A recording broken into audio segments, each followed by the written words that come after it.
It's just like really fabricated ideas. I sent you a message because I saw that like Obama's in there. It went on and I was listening. You said you're taking 5 minutes, yeah.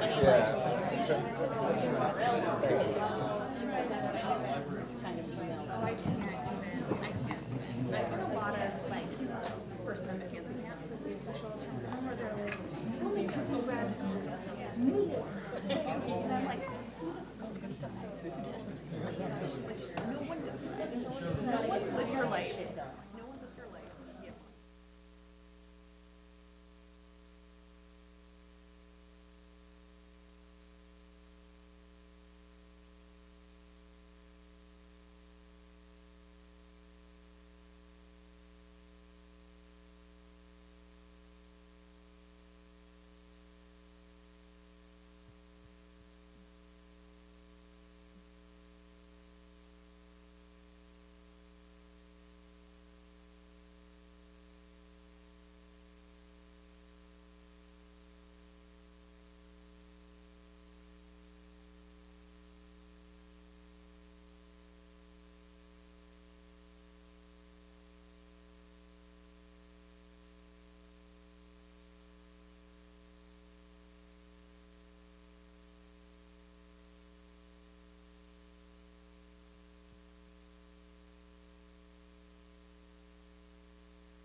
Is this on?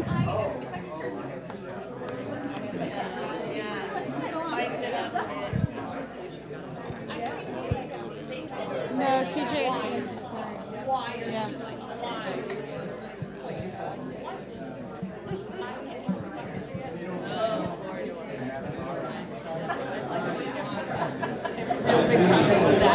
Hello, everyone. If everyone, can you turn on a little bit? Hi, everyone. We're about to get started. Right as the volume reached its crescendo, we're going to take it back down so we can start our talk a little bit late. Welcome to the 107th edition of Databites. If you're here for the first time, Databites is our speaker series. I'm Robin Kaplan, and I'm a researcher here, and I'm going to be the host today for your talk. How many of you have not been to Data and Society before? Okay, so we have a few people. So in case you're wondering where you are, we are a research institute focused on the social and cultural issues arising from data-centric technological development. In case you would like to attend another one of these events, you can join our mailing list. After the talk, go to Audrey over here, the woman in the blue dress with her hand up, and she will put you on our mailing list. A couple of housekeeping things before we start. We do have bathrooms. They are around the corner. You're going to take 2 rights past the red lockers. Left. 2 lefts. Actually, I don't know my rights from my lefts. It's always been a problem. During the Q&A, if you'd like to ask a question, please raise your hand and we'll bring you a mic. Note that we're live streaming the event. There will also be the opportunity for off-the-record questions when we switch to our reception. If you would like to not be recorded or not say your name, just don't say your name, and we'll remove you from the video. Today we're hosting 2 short talks by Nabiha Syed and Claire Wardle, and then a conversation between the 2 of them and Joan Donovan, a researcher here at Data and Society. As everyone knows, the conversation around fake news has gotten really, really complicated. So complicated that Claire would like us to not use that word at all. So this is a real talk about blank. Nothing at all. Voldemort. Yeah. It's become evident that as we start to think through what this means, we're also starting to think through what the boundaries are for media in the information era. What is acceptable or not acceptable content? What is credible content and what is not credible content? It's become evident to us that this issue is as much about context as it is about content. It is as much about politics as it is about platform power. So to start us off, I'm really excited to be introducing Nabiha. Nabiha has been described as one of the best emerging free speech lawyers by Forbes magazine. She is currently the Vice President of Legal and Associate General Counsel at BuzzFeed, where she handles publication, privacy, and access matters across the globe, so she's very, very busy these days. Prior to BuzzFeed, Nabiha was an associate at Levine, Sullivan, Koch and Schultz, a leading First Amendment law firm, and was named the First Amendment Fellow at the New York Times. And I could go on. Her piece, Real Talk About Fake News Towards a Better Theory for Platform Governance, is a crucial read if you really want to understand how platforms like Facebook and Google relate to First Amendment theory and what that means for policy and media. And it's also a really beautiful and fun read, so I urge you all to read it. So with that, I'm going to turn it to Nabiha. Wonderful. Thank you so much for being here, everyone. So fake news, no one's ever heard that phrase before. Fake news is one of those phrases that means so many things to so many different people, invoked by so many, including our president, that it's kind of lost all meaning. But if one thing is clear, the entire phenomenon around fake news, or whatever we'll call it in this conversation, is that there is a huge anxiety about what it means to have private actors be such a critical component of what is normally a public function, the idea of our public sphere. So I thought that I would look at some First Amendment theories to see if there's anything that they could tell us about how the public sphere is supposed to work. These three theories that I'll pick out have really been guiding lights for the last 100 years, and it would be interesting to see if they have anything to tell us about the fake news phenomenon and anything else that's happening online that challenges us in different ways. So, where's my SpongeBob? So normally, this is when people say the First Amendment, but the First Amendment has nothing to do with private platforms. It has everything to do with constraining governmental power. And as a doctrinal and legal matter, that's not wrong. But the thing with the First Amendment is that it has a cultural value that's beyond that. It means things to people, which is why if you tell someone that you don't like what they're saying, they're like, you're violating my First Amendment rights, even if you yourself are not the government. And so I thought that was an interesting thing to explore, and then I came across a wonderful piece by Kate Klonick, who can't be here tonight, called The New Governors. And in that, she really digs into the history of how First Amendment values, if not the law, are deeply embedded in the DNA of a lot of platforms, YouTube, Facebook, and Twitter, and guide their governance. So the First Amendment does matter, not as a doctrinal matter, but as something that guides us and shapes our thinking. So then the question is, okay, if the First Amendment matters, what vision of the First Amendment actually matters? So here are the three theories that I mentioned. The first is my favorite First Amendment fairy tale called The Marketplace of Ideas. There's probably no one in this room who hasn't heard that phrase before, and the reason I call it a fairy tale is because it has a principle at its heart, but very few practicalities about how it's supposed to work. So for those of you who might not have heard about it, it's a very American concept. The Marketplace of Ideas says that we should not censor any idea, because all ideas, good and bad, will enter this magical marketplace where somehow people will engage critically in them. The best ones will rise to the top somehow, and the bad ones will somehow fall by the wayside, and that's how progress happens, right? Now here's the thing, with the Marketplace of Ideas concept, it was introduced into US Supreme Court jurisprudence in 1919, and at that time, not everyone held a microphone, certainly not people that looked like me, and so there was a lot less flooding the field. There's a lot less competing in that marketplace. So the Marketplace of Ideas concept doesn't have that much to tell us about what happens when there's so much speech, so many ideas, they're all sort of jamming at each other, and there's so many that they can't necessarily be heard. Also, you can just take refuge in one corner of the marketplace and not even engage in ideas that you might find critically challenging because there is so much, right? The concept, the marketplace of ideas concept, doesn't even approach those ideas, doesn't grapple with them. So it seems to me that that might not be the most helpful guiding star when it comes to our current networked online public sphere. We can turn to the next philosophy, which really focuses on the idea of personal autonomy. And in this theory of the First Amendment, the idea is we don't censor anybody because any articulation is somehow defining of one's own autonomy, and we don't want to shut that down because this is a free society and we should not shut down one's autonomy. I don't disagree. However, the philosophy doesn't embed any concept or even identify whether it's available to conclude that sometimes the articulation of one's liberty may impinge on someone else's, right? There's no relational concept within that. What happens when our freedoms bump up against one another? When someone speaking might be silencing someone else? Doesn't really tell us much about that.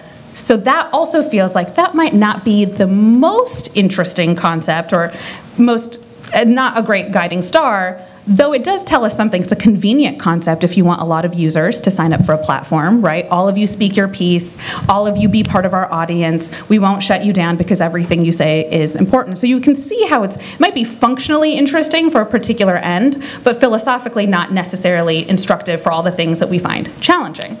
The third is referred to as collectivist or Republican idea.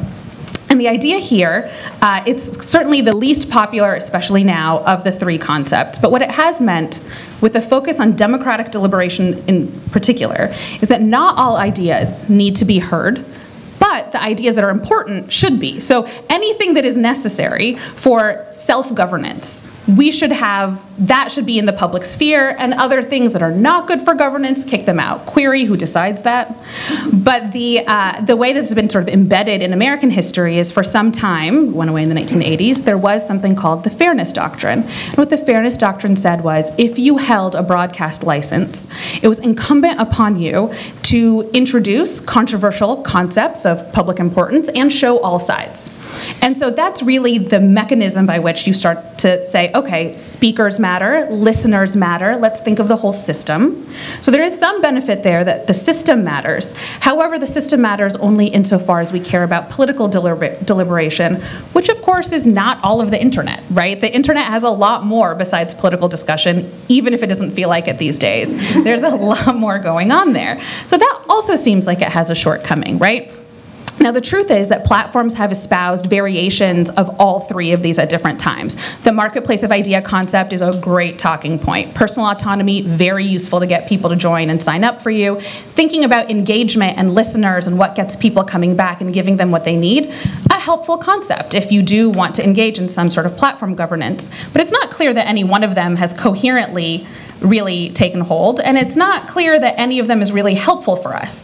So I thought, okay, well, if these three dominant philosophies of the First Amendment aren't really doing that much for us, maybe we can step back and sort of observationally look at what's going on in online speech and see if maybe there's a way to read those concepts into these theories, and maybe that'll get us somewhere.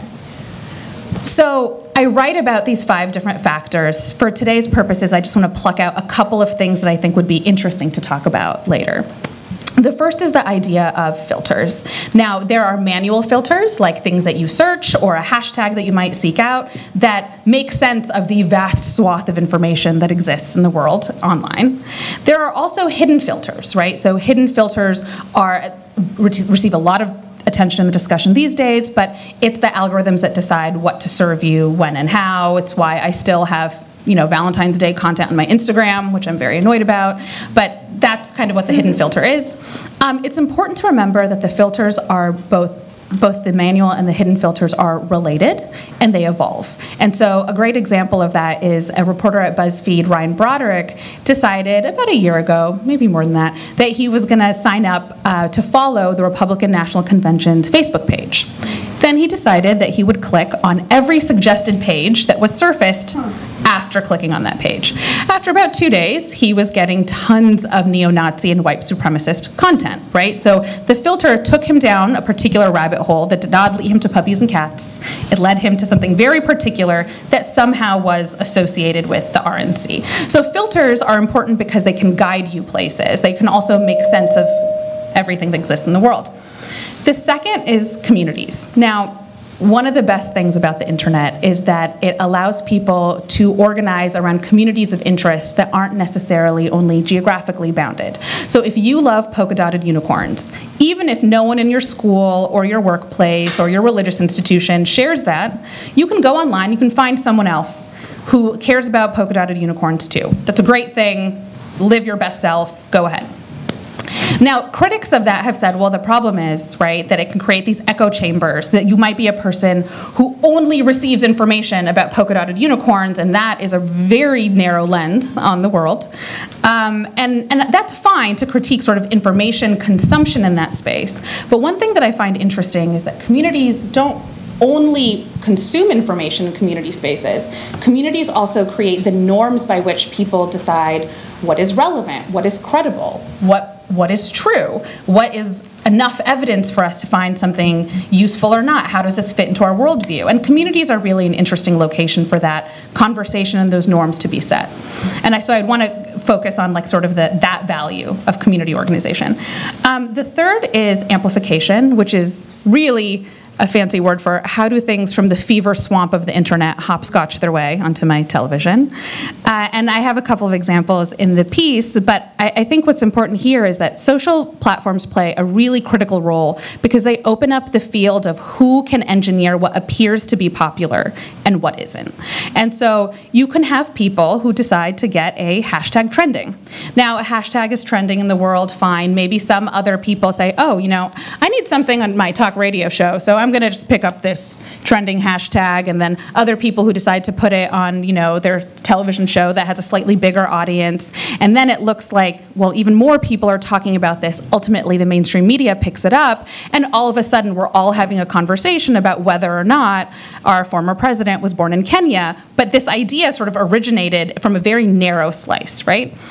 It's one thing to analyze that happens, but another thing that I think is interesting about amplification is really that what that means in light of the psychological research that tells us that familiarity can often operate as a proxy for truth, right? So if you hear something on talk radio driving to work, hear a snippet of it in the work break room, you hear something, you see something about it on your Facebook, and then you hear about it while you're cooking your dinner on, you know, on the news. That concept, you may say, well, I don't know if it's true or false, I haven't dug into it, but it might be true, right? People are talking about it, so it might have some credibility. And that amplification principle is really interesting for that reason.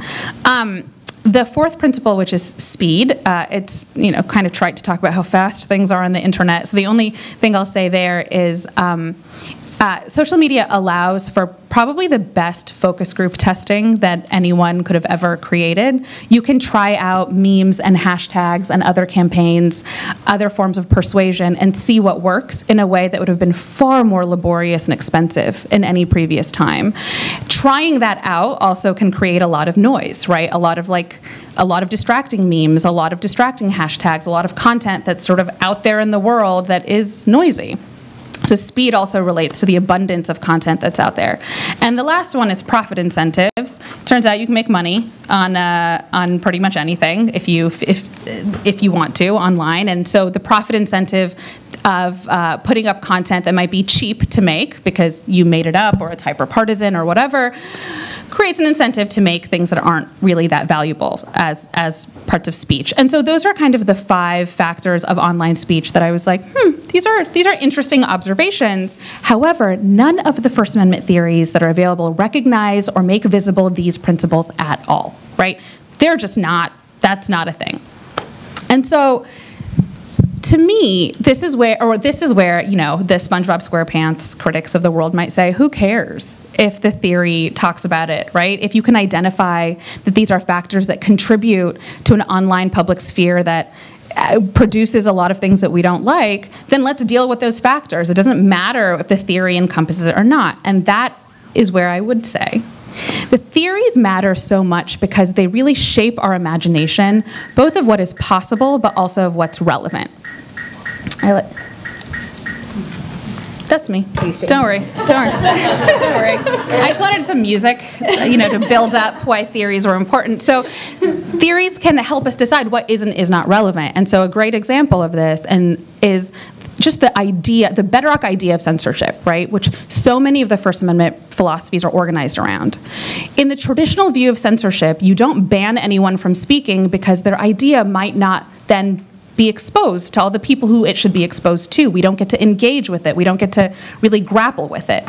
The harm there, right? What we're saying the harm is that people might not be exposed to ideas they should be exposed to. There's a scarcity logic that's there. However, in the modern public sphere, right, because there is so much, you still might not be exposed to all the things that you should be able to see. And Zeynep Tufekci makes this point brilliantly in Twitter and Tear Gas and other writings that she's had, which is that the abundance of content also ends up shaking out looking like censorship because it prevents people from being exposed to ideas that they should be exposed to because there's just so much. It can't be heard. It's too noisy. And so if we think about how this concept really changes in the modern public sphere, we all of a sudden realize that this organizing principle that theories are organized around don't play out the way that we think they should, and maybe that means something, right? Maybe we need to rethink this.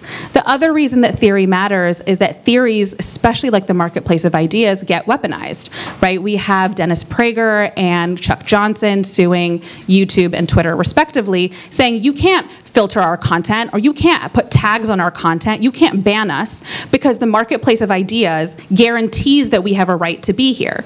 And that is, if you have that concept, only that concept available to you, maybe there's some credibility to that argument, but it's just not clear to me that that theory is the right one. Now, I'm not saying that we throw out the marketplace of ideas concept. Maybe we do. But I think it's worth it to think in this sphere of whether that encapsulates everything we want it to, or whether there's other ideas or other metaphors that better describe what we're dealing with. Maybe it's a field where we let weeds grow, but we stop before the kudzu vine poisoned the soil so nothing grows anymore. Maybe it's a thunderdome, which is what the internet feels like these days. Maybe it's something else. But I do think that we need to know a lot more about how speech works online before we decide that, and I'm very lucky to be on this panel with two people who think about it more than anybody. So thanks so much, and I'm looking forward to chatting with you guys. Thank you. I always appreciate a master class in First Amendment theory. And so I am going to introduce, my name's Joan Donovan. I'm the Data and Society Media Manipulation Research Lead. And there are many wonderful researchers in the crowd here that I work with. And so a lot of the things that I'm going to say and questions I'm going to ask are going to be thoughts that we've collectively come up with. And it's just been a really enormous pleasure to be able to work with such an amazing group of folk and then also be networked with Claire Wardle, who is President, CEO, what is this title you have at First Draft? #1, just #1 at First Draft. And she's kind of a jack of all trades over at First Draft. And what they do is they really think about how disinformation impacts journalism and how journalists are coping with these new spheres of information, especially in moments where they are under attack. And there's so much false information out there and how profitable that stuff is. And so First Draft is really a line of defense for journalists. And so I was going to introduce you by saying that you were the person who invented the conspiracy theory about fluoride and making the frogs gay. But I feel like people can ask her about that later in her early days online. Yeah, we should all share the things that we the conspiracy theories that we started. I like it. Yeah, that was a good one. I really appreciated it. So Claire is going to tell us a little bit about First Draft, and maybe you're probably going to try to walk back some of the things that I said about that, but that wasn't disinformation. I really appreciate the work that you do. Thanks, Joan. And thanks very much for having me. God, you're a smarty pants. But it's so useful because I'm currently on an EU Commission high-level expert group on this topic, and it's so fascinating to be in a European context and to hear the way they talk about the First Amendment and their perceptions of the First Amendment and this kind of very simplistic mechanism. As we're here in Europe, we're the only people that can bring down these platforms because we don't have this very basic idea about speech. So yeah, I'm really excited about doing this. And also, we don't have enough lawyers on these panels. So so I'm just very quickly, oh look, you had another slide. I'm going to talk just about First Draft for a second. Some of you know us, some of us don't. We were founded 2.5 years ago as verification specialists. So people who were forensically analyzing videos from Syria where you don't have anybody on the ground. Like, what metadata can you examine? How can you make sense of information online from unofficial sources? And I'm going to just show you this for a second. This is taken from something that was created by Alexios Mantsalis from Pointer and the International Fact-Checking Network. Because lots of people talk at the moment about fact-checking. I think it's worth thinking through. Fact-checking actually evolved as a way of authenticating official sources online. So, or not even online, actually, what have politicians said? Verification is very much about how you authenticate unofficial sources. Right now, we're in the middle of that Venn diagram. And so actually, these two communities, which were quite separate, are having to think about how we work together. And as we have platforms working with fact checkers to think through how you make sense of this and how you flag that to users or not flag, these two worlds are actually really interesting. And during the UK election, we worked with a fact-checking organization to test whether verification experts should be working with fact checkers. And the answer is yes, because you know this, but it's all memes all the time. And so as a verification expert, I can do a forensic analysis of the image and I can make sense of the digital footprint of the person who started that. Did it come from a bot network? But when it's a meme about Theresa May's fox hunting record, because we fox hunt in my country, I don't know Theresa May's fox hunting record. So I could go over to the fact checkers who are like, let me just check my database. And so actually a lot of this is how do we bring these different skills together? So we have over 100 partners globally trying to work together on this challenge, really believing, and we all believe this, which it has to be multi-stakeholder. It has to involve the technology companies and academics and human rights experts and journalism organizations. So we've been trying to build this network together to say none of us are going to solve this alone. But this is what I want to stress is we haven't really got a clue what we're doing. The lack of an evidentiary foundation for this conversation is shocking. And what we see globally is regulators, but who really haven't got a clue, coming up with legislation now that is dangerous with the lack of evidence that we have about the scale of this problem and the impact of this scale. So particularly in Europe, very well-meaning legislators in Germany and UK and the EU are coming from a particular Western democratic space and are going to create a blueprint that will be picked up and used in exactly the same way in Indonesia and Singapore and Brazil. And so this question of different jurisdictions, and I know Data and Society are doing work on it, it's so crucial, is how do we think about this when every different cultural context is so different? And also I'll say this, and I love America, God bless America, but the conversation is so... This is not an application process for your I visa. haven't got my green card yet. But I know that this is like, I do love you know, America. you were going to put this on your... Yeah, I know what you're doing here. But the conversation is about political disinformation and it's about the Facebook newsfeed. This is actually about health and science disinformation on closed messaging apps around the world. And so how can we understand the global scale of this problem and think through how we start thinking about interventions, not solutions, there's no one solution, when these platforms are global and tell us the story that they're global and there needs to be one standard globally. How does this work? And this complexity is greater than we even want to start thinking about. So the reason I said that preamble was to say, because we haven't got a clue what we're doing, at First Draft, what we try to say is, how can we try things in the field and then test them with rigorous research methods as a basis for building best practices for journalists? Because there's a big element here that most of the research, and we know this, have been done by political communication scholars. Most of it is in labs with American undergraduates. Great, happy that we have that, should not be the basis of all of our knowledge in this space. So what we try to do is do projects in the field and test them and then build resources. So we, in 2017, worked on 4 projects. Actually, election now was in 2016 with ProPublica, cross-check in France, and then in the UK election in Germany.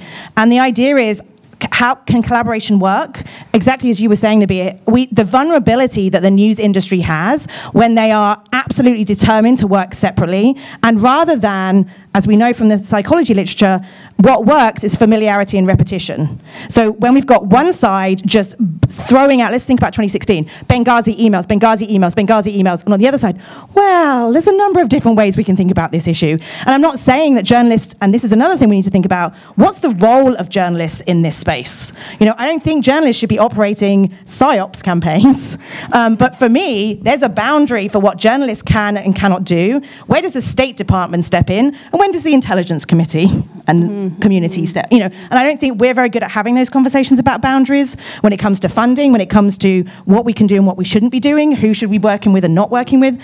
And I think that's, again, as a field, we need to talk about it.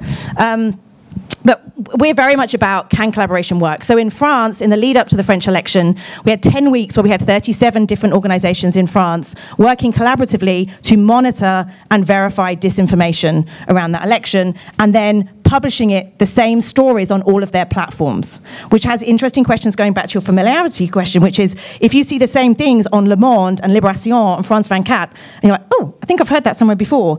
And but should we be doing that as journalists? What are the moral questions and ethical questions about that? So there's a whole host of things that by doing these projects we raise. So we're going to be doing something similar around the 2018 election, which is kind of terrifying because the French journalists were one thing, but trying to think about how collaboration might work in the US is going to raise a whole host of different issues.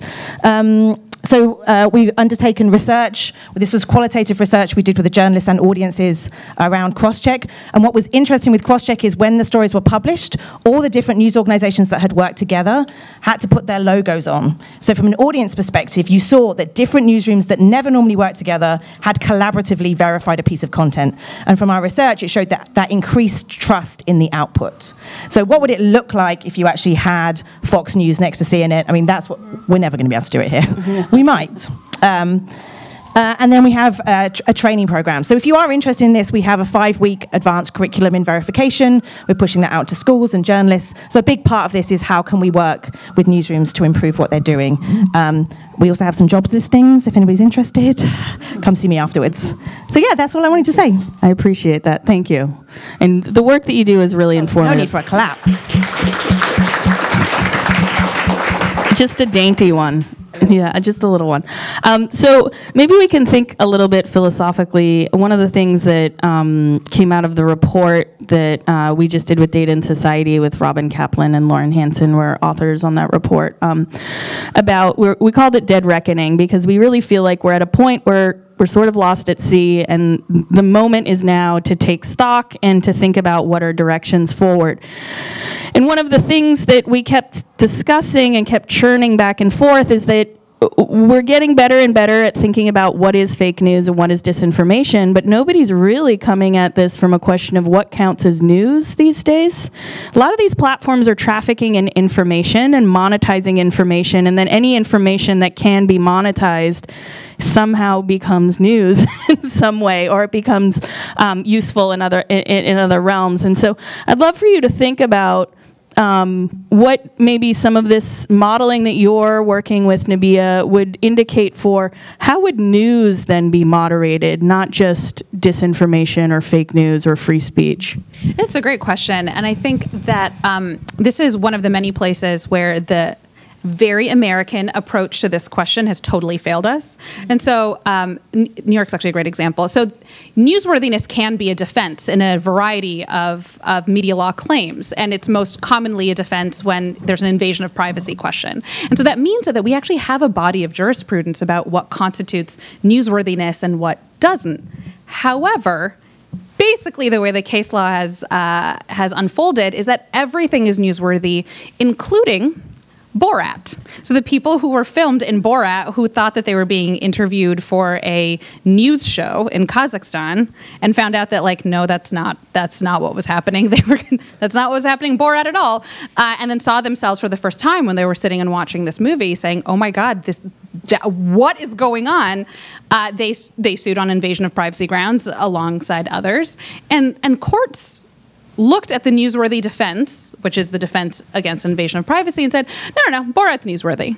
Right? So if we live in a universe where Borat is considered newsworthy, where pretty much everything falls in the in newsworthiness or defined as news, we don't really have a lot of good tools legally, which means that that is not going to be the space that provides us these standards, even though so much of the conversation about First Amendment and free speech in this country is like very legally influenced, right? There's a whole, I mean, or maybe, you know, when you hold a hammer, everything looks like a nail, and it seems really legal to me. And so I think we're going to have to create this out of whole cloth. And I think I think it's just a really big problem. Like, I don't even know how you begin to say this is news and this is entertainment, because the line has really blurred so much.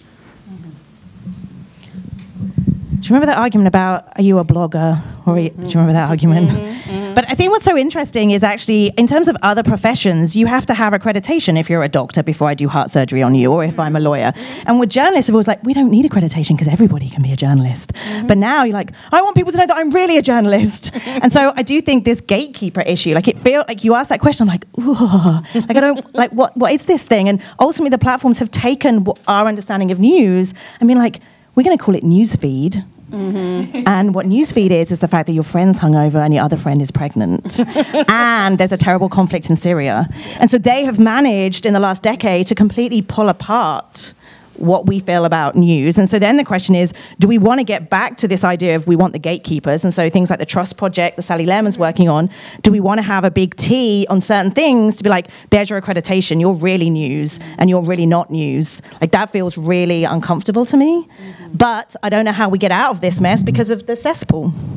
Yeah, and this comes to a lot of the research that I've been doing around what counts as professional and amateur journalism. I've been watching and tracking different live streamers for the past, since 2011, and some of them have really been able to iterate on their style and the way that they use digital tools and fashion themselves as journalists, even when they're not employed by or networked, seems to fit into also this other really important thing that's been happening, which is the fracturing of work, right? And so a lot of people are doing a lot of freelance labor, and so it's the tools that have been spread across, you know, everybody's got tools for journalism now in their pockets, right? Every phone is a tool that you could use to do interviews or to take video, right? Or to cut that video together.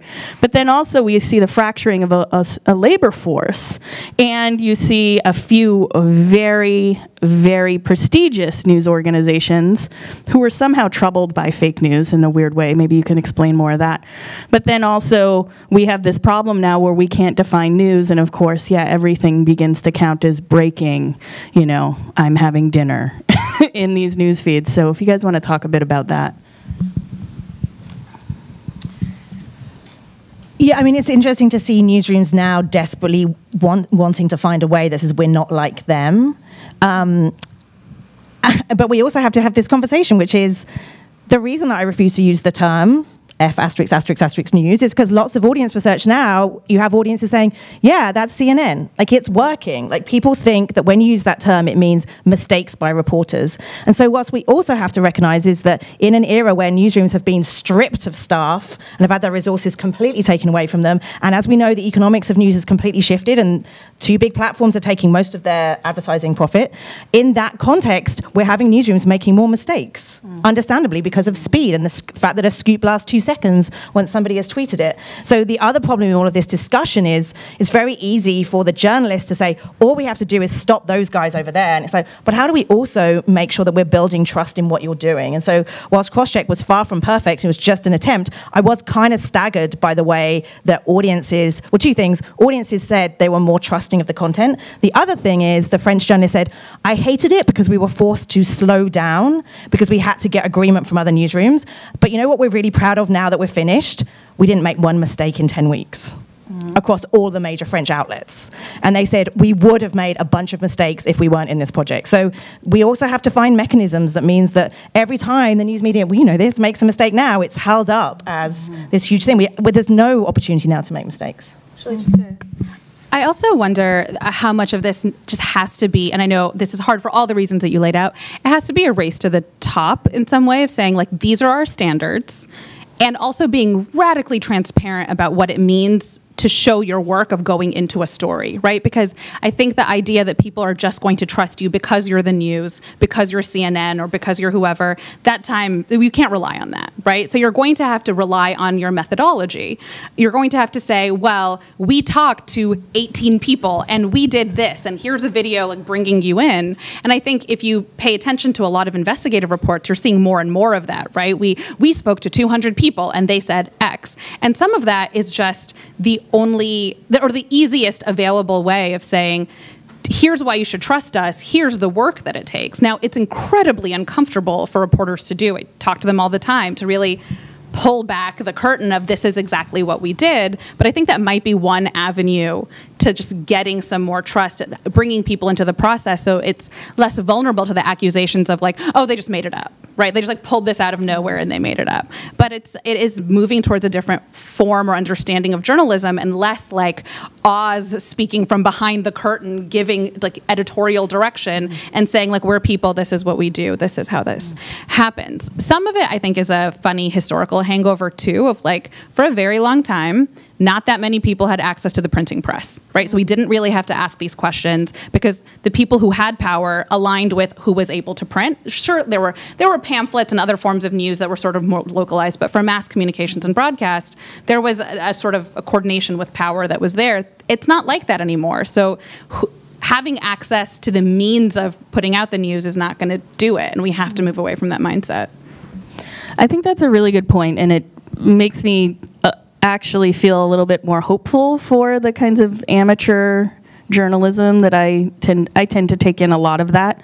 So this is people that are doing things in their neighborhoods or filming protests, and maybe they're not doing news all the time, but they see an opportunity and they go and they know there's a contentious city hall coming up, and so they'll use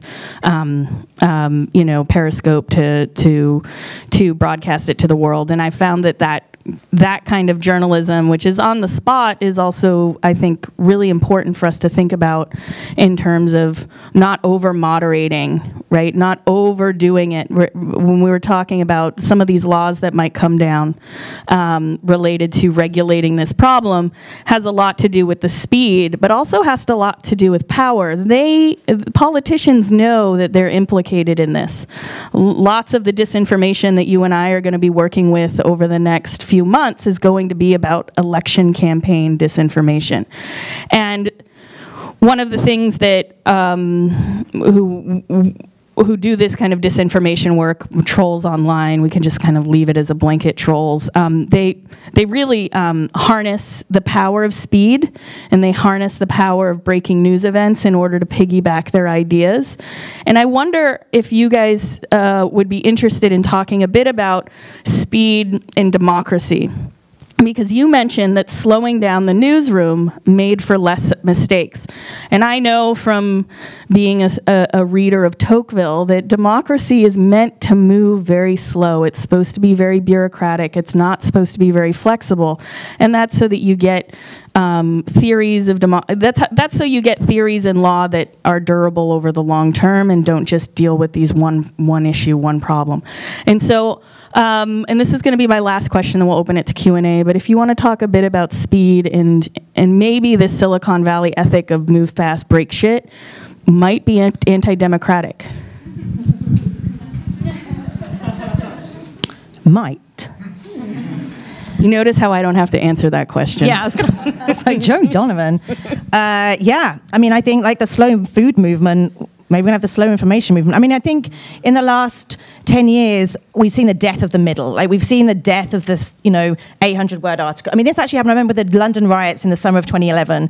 I remember thinking, I wasn't seeing anything from, like, the BBC News coverage that was interesting. I was getting everything useful from Twitter, and then at the weekend, I was having the 4,000-word piece about why the riots happened and why it mattered. And I was like, yes, this stuff is gone. And we've seen that play out now. Like, long-form journalism, investigative journalism is really on the rise, and we've seen the people who were excellent during breaking news. And, like, BuzzFeed are the leaders in, like, shutting down stuff very quickly and rumors, and have made it, they're the best in the business of saying, don't get caught out, this hoax is moving, like actually informing the whole news industry. So we've got best practices there. So So I'm not saying this won't go away because as humans we're like, like that. We can't stop. Like we all know during a breaking news event, we're scrolling like crazy people. And I wish we could stop that. Got a lot of notifications. Yeah, that's why I have it turned over. But like, I wish there was a pill that made us, not a red pill, I wish there was a pill that made us like not have that emotional reaction to information, but we do. And that's why we're in the mess that we're in. And the absence of a discussion about emotion and how these these algorithms have been architected to respond to that is the problem. So the slow thing, yes, yes, yes, yes, yes. How do we do it?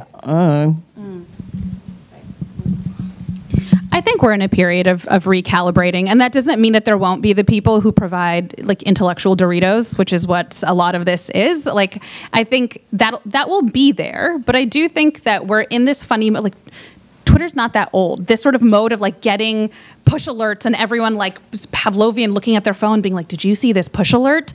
Which is a very weird social phenomenon. Like, I think that we actually are sort of weirdly recalibrating that. What I don't want to lose, and another Tocqueville point, is experimentation is also part of democracy, right? So yes, it's slow, but we're also meant to experiment with things. Right now we have a funny mix of like experimenting and being very fast, and that does lead to a lot of dropped eggs. And so I think we're figuring out how to recalibrate that. I have nothing to do with what our brilliant news curation folks do, but I think they're very good at saying, okay, that's getting legs, shut that down. However, let's work on this slightly longer piece, because we do see that people do click on those. People do share those. They actually do quite well. So there is a demand for those things. We just have to listen to the better angels of ourselves and actually take time to create it, which is hard when you're in the emotional feedback of wanting to put out the, 240 word hits. Dana's prerogative. You're also the only hand up, so.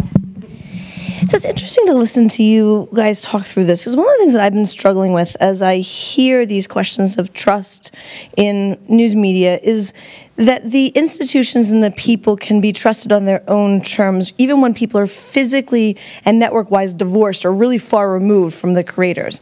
And that's one of the other things when we go back to Tocqueville. When your representatives are too far removed, you actually don't feel an investment in democracy. And I feel as though there's not an investment in news, because for most people, you don't know anyone who even knows anyone who works in the news. So the thing that I struggle with as I hear what you're talking about and the way you're pivoting it is that for me, what's at stake right now is not whether or not something is factual, but what is the epistemological frame, which is to say, that what is the way of knowing and the way in which that's constructed that is acceptable. So as an academic, we fight obsessively over method to the point where I swear we tear each other to shreds. And so one of the things is that journalism has its own idea of what is acceptable method and tries to articulate it, but that's not the public's method, right? And so in many ways, what journalism does is try to say, this is the way you should know. And when you start at that place, when most people are so divorced from it, I feel like the gut reaction is like hell you're going to tell me what I should know. So how do we get back to a place where people are willing to even be open to the methods of journalism and the production of knowledge that you guys take dear? Because I'm not convinced that we're close to that place right now. It's an excellent question, right? And in some ways, the gap we're trying to fill is that when there was local news, right? When you did in fact have like this like local yokel journalist showing up and like being at your PTA meeting or whatever, there was actually a person you knew. So there was a person in whom you could invest your trust or your disdain or whatever, but they were tangible to you. That is a thing that we have lost in the American context, right? We don't have that person in every small town, and we're losing that, and it goes to the economics questions that you rightfully pointed out. And to me, the question really is like, I don't know how you replace that. One, there's like a chicken and egg thing, right? Of, there's a lot of people, many amateur journalists, people who end up coming to, eventually people to BuzzFeed too, who have great followers, who've developed and cultivated followers of their own, somehow managing to create that kind of community outside of the institutional structure, right? There's people during breaking news events where you're like, everyone's following this person because this person happens to be in the airport when the Atlanta airport is shut down and they're giving us all this information. And I think we have to be better about figuring out, first, one, being honest with how people allocate trust, and there is a personal element to that. It's not just about loving an institution. It's about something tangible and recognizable and familiar. And then figuring out okay, how do we identify who those people are? How do we team them up in institutions? How does this landscape work when it really, we have to think about trust, not as the institution tells you what you must know, but here are people you like and trust and you know, which we had, right? Which we had for a very long time. It just was aligned with the institution in a way that it was not visible. And now it's not aligned, and we have to just talk about that, I think. Yeah, I completely agree with you, and I actually worry that we're never going to get back to that point, that we've lost trust. And the disinformation agents, we all know this, but it's not about individual falsehoods or rumors. It's about making people not trust anything. And so the point that we're at now is that increasingly large swathes of the population just don't trust what we would say is as mainstream news. And the kind of conversations we have at journalism conferences, if we actually had them with audiences, they would laugh at us and walk out after the first 10 minutes. I mean, the kind of conversations we have are ridiculous, and they're about protecting our own boundaries and why we're the only people that can tell these stories, blah, blah, blah, blah. The thing with the internet now is that you can go and get information from whoever you trust, which increasingly, I mean, that word itself is problematic, but it's people that you think have got your best interests at heart. Now, if we can quickly talk about Facebook for a second, Facebook got us all to a point where we stopped going to individual news websites every day. We increasingly went to our streams for that information, and the algorithms learn. And for somebody like me as a news junkie, my Facebook was full of news. Not so much now, because they've changed their algorithm. They're like, we're now just going to go back to friends and family. Sorry, we changed all of your behavior. We can't get you back to look at those websites, so now we're just going to give you more of that like local news feed stuff that's not local news holding your powerful to account. It might be your local neighborhood group that's talking about the fact that the power light is down, but that's not good either. So I honestly, I don't think we can get back to where we were before. I worry that the platforms have now taken it out of our feeds and are pretending that it's being replaced by local and relevant content, but it's relevant about your friends and family. But that fits into the fact that we have been disinformation agents are saying you can't, are making us think we don't know who to trust anymore. You're going to increasingly turn to your friends and family, and that's what really worries me. Yeah, and I will just add that this really, a lot of our research focuses on these broken distribution channels and then how those distribution channels are gamed and used to set agendas, right? So it's not always about the content. Sometimes the content is just recontextualized and served through these different spider webs of information, and the goal in many instances is about confusion, about chaos, about the lulls, and when you do earn a reputation in these alternative media spaces, when you can get bad information parroted back to the larger American public, and that to me that trolley lulzy use of the distribution system is what Facebook was trying to solve for.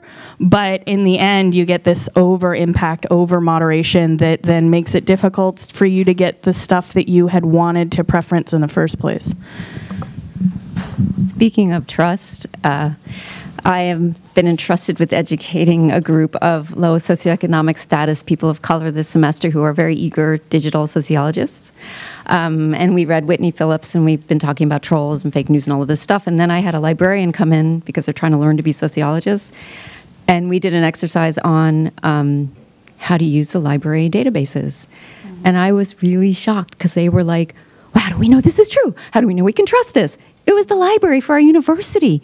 But they couldn't get their heads around the fact that it was on the computer, so it must not be true. And so I was wondering if you had any words of wisdom that you could share, or I could talk to you later about resources I could share with them to help them. Yeah, well, it's an interesting thing. There's stuff to be learned by from Sophia Noble's new book, Algorithms of Oppression, where she tackles some of this specifically in terms of even bad content does end up in libraries, but it's about engaging students with a critical media literacy and also knowing that, the library is there as a form and function of giving you information and then talking with the librarian about what it means to have an article that's 10 years old, right, versus something that was published last year. And so keep engaging with them and have them think a lot about, that the library was what the internet was modeled on in the first place. Some of the very first instantiations of what we would use the internet for was a wide area information system where we would network libraries and that content. And so part of the earlier visioning of what it meant to internet was to share and spread knowledge, and I think we've really lost that. I'm sounding very nostalgic. I'll shut up. There's actually a great piece by Michael Caulfield that I tweeted over the weekend, where he does a lot of this, and he kind of gets annoyed at the media literacy. Here's the 10 top tips, and he's saying he's seeing the same trends. It's like we have to think completely differently about the way that we do this education. And Dana wrote a great piece last year about the, is this backfired? Because we were so busy telling them they can't trust Wikipedia that we've lost it. And so it goes to this question of we've lost trust in everything. But Mike Caulfield is really excellent on this. He's at Holden on Twitter. He's very thoughtful. So. Yeah. So implicit in a lot of this conversation when we talk about journalism is that it's print journalism, right? Or the web analog of print journalism and web native publications that are dealing mostly in text. But of course, a huge percentage of people, when they're consuming news, they're consuming it on television, or they're consuming television via the social web. And the whole production process for television news, or just television on news channels, is completely different. There's been a lot of worry and conversation about the loss of jobs for copy editors and fact checkers in newspapers. But I think there's been very little conversation about the sort of process of the putting together of cable television news, and especially very little focus on bookers, who in many cases are basically serving the function of implicit writer and editor, and are putting people on the television with no fact-checking. And then that becomes, but it gets the imprimatur of, well, it's news now. And so I want to hear a little bit about how can we think about incorporating the production processes, maybe showing it, verifying it. I don't know, but there are these very different production processes that end up muddying the water substantially, and it's concerning to me. Yeah, very quick. Could not agree more. This conversation ignores TV, and it's the way that most people still get their information. As a European, just need to regulate broadcasting. I mean, in my country, television broadcasting is regulated, and somebody I know who's the editor of Channel 4 News said, I used to hate the regulator until I became the editor of my program, because it forced me every night to know that if I made a mistake, there was a fine, and I have to go on television and apologize to my viewers. And it kind of seems crazy and quaint to sit in America and say that, but I do agree with you that the power is in immense. The speed is a real issue. The bookers are also issues, and we don't talk about it enough at all. So I haven't really got an answer, just to say, please say that more frequently. I'm also nodding my head as you're talking. The only other piece I'd say is what's interesting about television, right, is in some ways, this is a person who appears in your home, who by virtue of doing so has the familiarity of a person that you know, but you don't know them at all. You don't know them when they're on The Apprentice, and you don't know them when they're on your Fox News show. And so it's sort of funny because it gets all the trustiness that we've talked about in this different context, but not necessarily the same production standards that one might want of investigative journalism, and there just needs to be more of a norms transfer, because I think we have approached, again, fairly recently, the regulation of there's this weird division of how cable is treated and how other broadcast television is treated, but that's also a lot of this is, in the grand scheme of things, sort of new for us. And I think the sort of norms transfer of how this is supposed to work is slow, and showing the demand for it is important. So yes, keep having this conversation with everyone who'll listen. I have a question around the news sources that you were talking about with First Draft, because in the US context, specifically in local elections, ethnic media has a huge impact on how people vote. If we look at who are turning state houses, in the US, it tends to be populations of color, particularly black women. But when you talked about Le Monde and you talked about some of these other news sources, those newsrooms, I was wondering, number one, whether you were looking at ethnic media, because people from those communities may not trust Le Monde or The Times or wherever. And my second question is really around, why is it that we're not getting misinformation from those newsrooms? Yeah, brilliant question, partly because you've got a lovely accent. But no, this is thank you for pushing me on this. One of the reasons that Crosscheck worked is that we had national but also regional and local newsrooms, and because of that it brought in people who normally wouldn't trust the Parisian press. But this is me being very honest for a second. We had a press conference to launch this, and we were like, ta-da, look at all our logos. And somebody came up to us and just said, hi, I'm from Safir Media, we're a Muslim community newspaper. Why are we not here? And we were like, oh, this is singly one of the most embarrassing moments. And yes, please join us. And they were amazing. And for us, it was that we were so proud of having like local and regional, and we just had completely ignored community ethnic media. And for me, it was a moment I will never forget. And my work has been changed because of just that one moment. Even though I knew it, I go to conferences, I think about it, I read about it, but that moment was like, holy shit, Claire, like, what the hell are you doing? And in the US context, for us, it's going to be all about connecting with the community and ethnic media, but it goes exactly to trust. And not to rehash these conversations, but we know one of the main reasons that mainstream media is not trusted is because mostly it's white and middle class. And so many communities are just like, I see none of my community represented in these stories, let alone the newsrooms. When the journalists come into my community, they have no way of understanding how I can talk. And we work with Nick O'Malley in the Assurancy Centre, who used to work at the LA Times. He said there was a day when there was a big festival in LA Times, you know, and so the whole community was out for a big Hispanic festival, and all the newsroom was like, what? Just like had no idea. And so, I mean, it's just an embarrassment of how badly we're doing in this space. But to your point, our projects are all about how do we now recognize that we're completely missing this if we don't build those ties, knowing how to build the trust in simply partnering. Like, why should somebody come to First Draft and be like, we want to work with you if we haven't gone and sought that out in the first place? So it's something we're really trying hard on, but it's, yeah. And to the second half of your question, I think a lot about this. I think a lot about what is the relationship that these presses are trying to have with their audiences. And being someone that had lived in LA for 5 years, people were reading the black press and they were talking about it and they were critical of it as well. They weren't just taking everything in. But because it was going after issues that were nuanced within that community, they didn't have to go through a lot of what I think happens in the New York Times, for instance, or other bigger papers where they have to like keep explaining the context by why it would be interesting for you to read this article, right? It just kind of cuts to the chase and gets to the content and knows very clearly who the audience is. And I offer to sometimes when newsrooms invite me in, I say, well, what is your audience and how do you shape the content for them and about them?